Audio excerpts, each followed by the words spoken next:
C'est une journée très spéciale pour Yasmine Touré. Elle candidate pour la première fois dans l'espoir de devenir députée suppléante.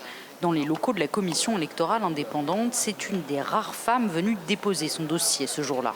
Dès l'instant où j'ai émis cette envie de me présenter pour les législatives, il y a ma famille qui s'y est opposée.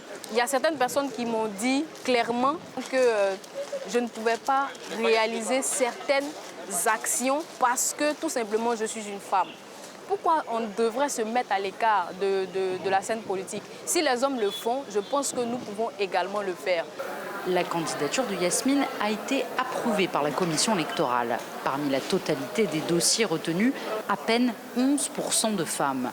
Depuis 2019, les partis politiques doivent pourtant proposer 30% de femmes dans les grandes circonscriptions, mais ce quota n'a jamais été respecté. Il faut une articulation pour nous entre la loi spécifique sur le quota et le code électoral.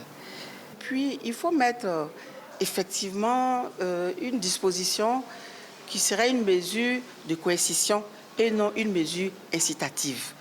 Les mesures incitatives, les gens n'ont rien à faire. Pour tenter de répondre à cette absence, le Conseil national des droits de l'homme a mis en place un programme de formation politique destiné aux femmes.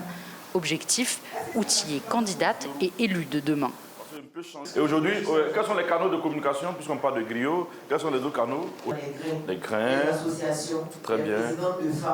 Des efforts qui risquent d'être insuffisants pour atteindre la parité, alors que depuis 2021, le Parlement ne compte que 12% de femmes députées.